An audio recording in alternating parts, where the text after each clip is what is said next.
Hey guys, welcome back to my channel. If you're new here, welcome. My name is Sharon and please consider subscribing for more amazing content. So in today's video guys, I want to share with you guys my worst China importation experiences or experience, whatever. Okay, so yeah, I basically want to share with you guys some of the things I experienced, the bad things that I experienced while shopping from China, and also share with you guys tips on how you can avoid making these mistakes or experiencing these things. Okay, so if you feel that this video is something you're interested in, then please keep on watching.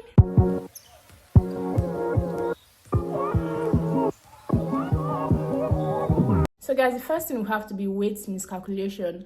So there was a supplier that I ordered products from one time. Normally what I do is that I ask my supplier to weigh the package and tell me the weight of the package, so I do my calculation and know how much I would spend for shipping, just so I know if it's a profitable buy or not. So I normally ask suppliers to like weigh packages and send to me, and then I ask this particular supplier to weigh my packages, or like basically just weigh everything I'm buying from him and tell me the actual weight, so I do my calculations and know how much I'm spending for shipping. And the supplier actually thought I was asking him to weigh some of the items I was buying from him, and then he gave me the weight of a fraction of the total package or the total item I was buying from him, and then I calculated my shipping cost based off the weight he gave to me. So because I did my calculation based off the weight the supplier gave to me, I actually thought I was saving buying the items from China rather than buying it here in Nigeria, only for me to make payment. And then I asked the supplier to weigh again, and then after weighing, he gave me the actual weight of all the items I was buying from him. And when I did my calculation, I realized that buying those items here in Nigeria would have been better than buying it in China. Like, I lost a lot of money buying that item from China, and there was nothing I could do because I already made payments, and the only thing was for the supplier to obviously send the items to my agents and then ship it down to Nigeria. So I paid, like, the amount of money I spent shipping that item was way more than the amount of money I even spent buying the items. And the crazy thing is that if I had gotten that item in Nigeria, I wouldn't have even spent up to the amount I spent buying it in China. So what you want to do is always ensure that you ask your suppliers to weigh everything, like weigh everything and give you the weights. They might not be able to actually weigh everything because they don't want to waste their energy or time weighing packages, and in the end you don't end up buying if you realize that it's not a profitable buy for you. But you can actually ask them to give you estimated weights, and even when they give you estimated weights, add extra weights to the actual weights they give to you. Like, just basically overestimate the weight, so you know that even if there's a miscalculation or anything, you're still on a safer side. Number two experience will have to be misplaced package. There was this shipping agent I used one time, and guys, these people misplaced my package. Like, till today, it's been almost a year, or even a year, because I think I made a purchase somewhere around January 2022, and it's already almost February, and till today I still haven't seen that package. I messaged the shipping agents because my supplier sent the package to their warehouse, and then they received the package at their warehouse, and when they sent down my stuff to me, that particular package was missing and I could not find it. So I messaged them, tried to talk to them, to explain to them, sent them the tracking number. I did everything I could do. And these people, like, the funny thing is that they were very nonchalant. Like, they didn't even care. It didn't seem like, oh, they did something wrong. And the fact that they were not even trying to calm me down and even reassure me that they were going to find my package was even more crazy than the fact that they actually misplaced the package. And because of that, I stopped using them, and I could not come on here to recommend them, even though their rates is on a reasonable side. So I don't know how you can avoid this. All I can just say is that you should ensure that you're working with a reliable shipping company.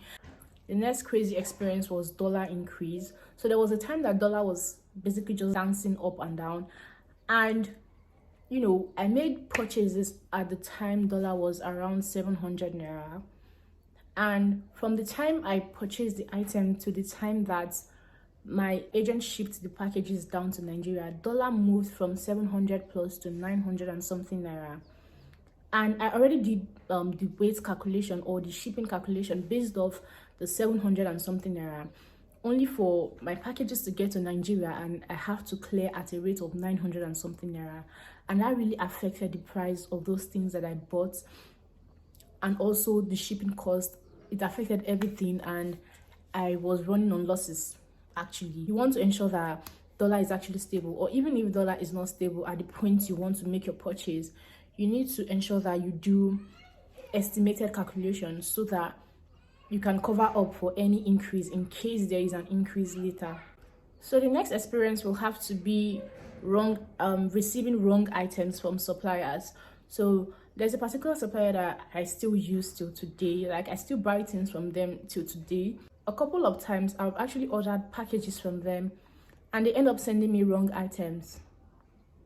But the only thing I like about these people is if they send you wrong items and you complain to them and you send proof that, oh, this was not actually what I ordered for and this was what you sent to me, they are going to replace it. Like, all the times they've sent me wrong items, they've actually replaced it, and they didn't even bother to ask me to send back the items to China.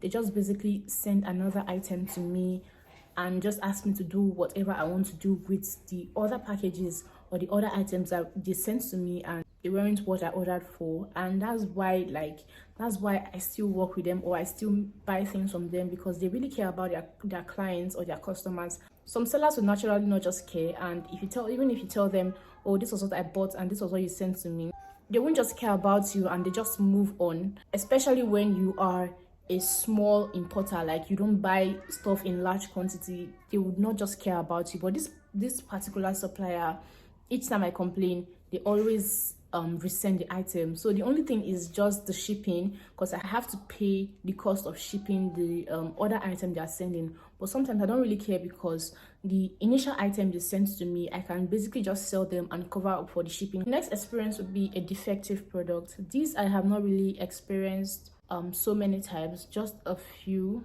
This is just basically me receiving products that are defective.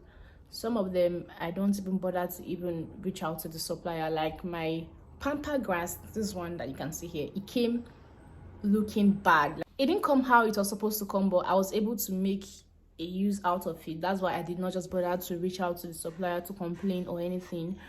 And there are a few products that I've actually received like that they end up being defective, and if I see that I didn't really spend much behind the product, I just find a way to use them or find something to do with them. If I see that it's a product I can actually go back to complain to the supplier to see if the supplier can do anything about it, I would definitely lay a complaint to the supplier, and the supplier might change the package for me or change the item for me or just ignore me. So the last experience will have to be waiting longer than the expected delivery date. Like, this has happened to me so many times, but most cases the time duration that I will have to wait extra is usually just a few days and not something to worry about. So I've not really experienced a situation where I have to wait way longer than the expected delivery date. So that's just basically all of the bad experiences I've had shopping from China. And if you feel that this video is helpful, please do not forget to give it a thumbs up and leave a comment in the comment section below.